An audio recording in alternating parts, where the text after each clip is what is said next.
Hello, everybody, and welcome to 3 Words, a bite-sized podcast about simple and strategic choices that, when executed on a daily basis, will help you become the best version of yourself.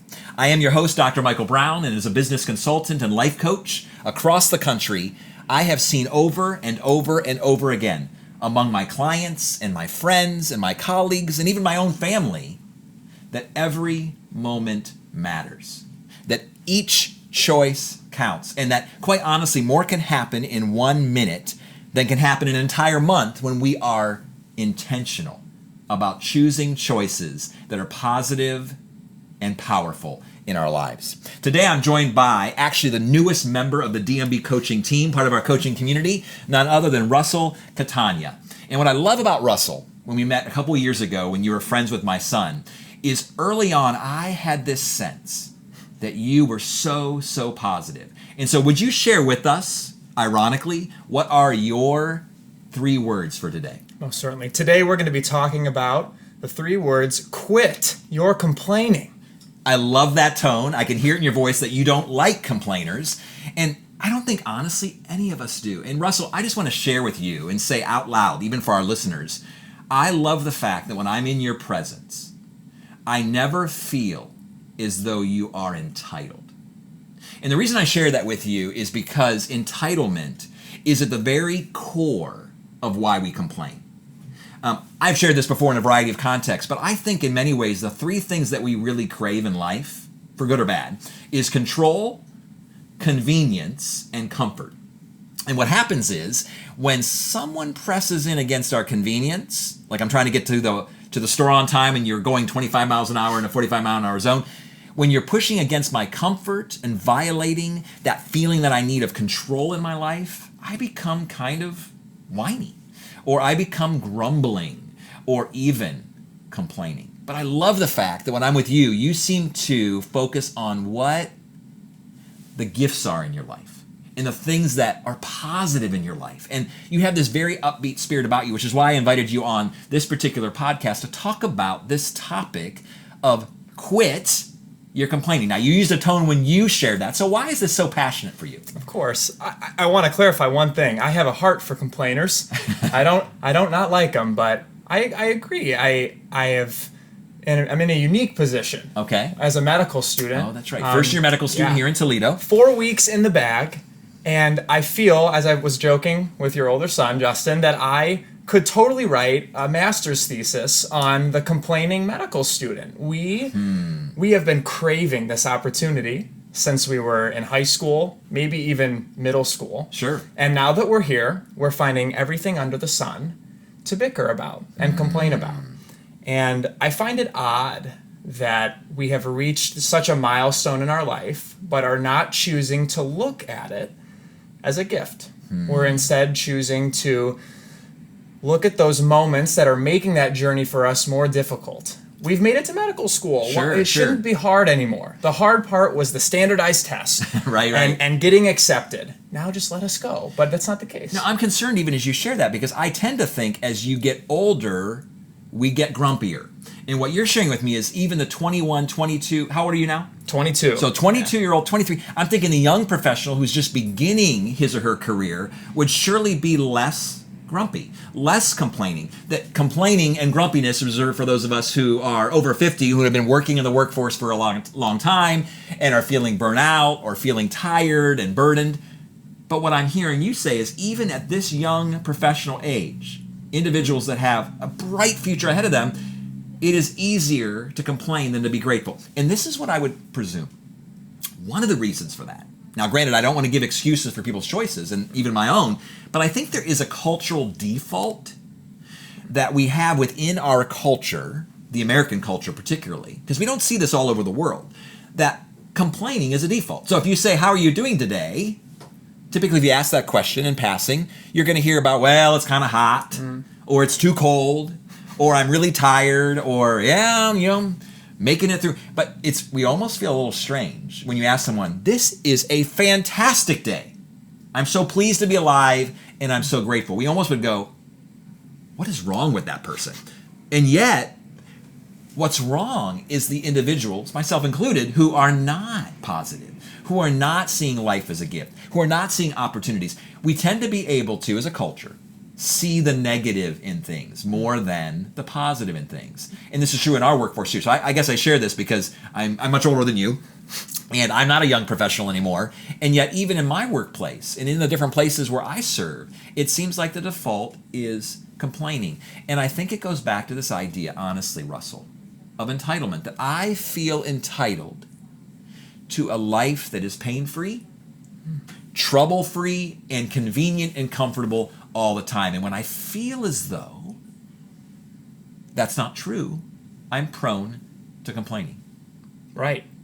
Your thoughts on that? Absolutely. I feel that really I see people complaining for maybe one of two reasons. Okay. One, they want some degree of affirmation that what they're feeling is appropriate. Okay. Right? So not many people around us are going to be saying that they're living the dream today. And that's another default other than complaining. You know, you might hear someone say, oh, it's hot. Or you may not want to even begin to talk about your day. I'm living the dream. Who's living the dream today? Yeah. I don't know that anyone is. I don't know Okay. that even if I woke up this morning at my usual time of 5:30 and doing my routine just like normal and expecting that was going to mean I wasn't going to hit any traffic on the way to class today. I don't know that I woke up and thought those things, but maybe not sharing, I was in traffic all day. Maybe that's too burdensome to my friends. So I'm living the dream. And the consequences of that are not connecting with the person I was sitting next to in class. Sure.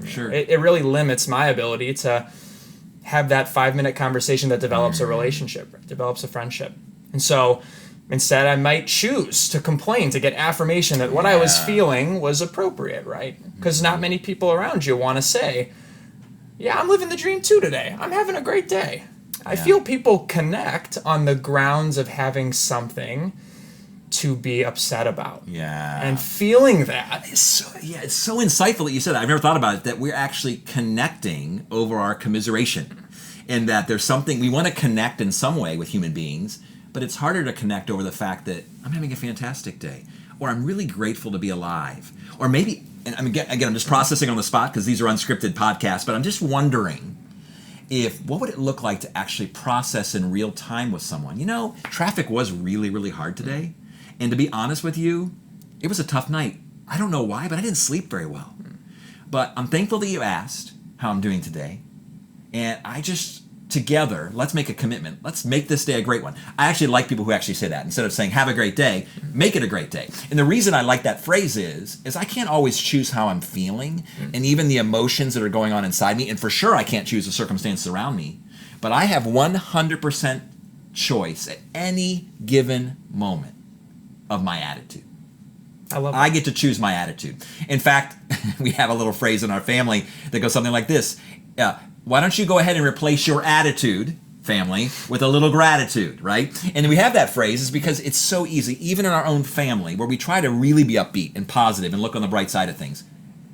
It can be hard to not complain and to point to our brother and sister and to this situation and this scenario in our home where it's like, I can't get the TV when I want, I can't get in the bathroom when I want. And there's just this default for complaining. And so what if we actually committed, quite honestly, to a choice to not complain? Let's say for 21 days. I actually did this experiment with about 200 young men at one point in time, several years ago. And I said, what would it look like? It was over the Thanksgiving holiday. And I said, what if we took 21 days and refused to complain?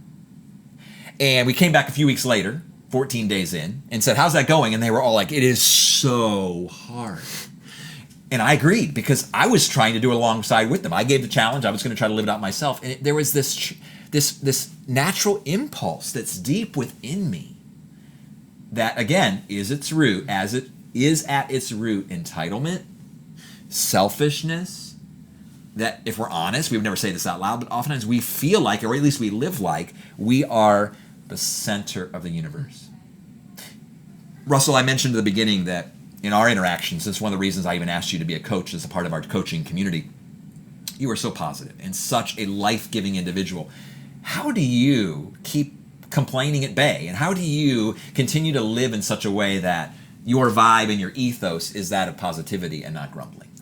It is a question that even I still ask myself to remind myself of why I try to maintain a certain degree of character like that. And I think one thing I remind myself is just maybe a simple question. What did I do yesterday that made me deserve something good today? And I think ultimately I can remind myself that, my small actions throughout the day don't guarantee that tomorrow or even that afternoon is going to result in something positive, right?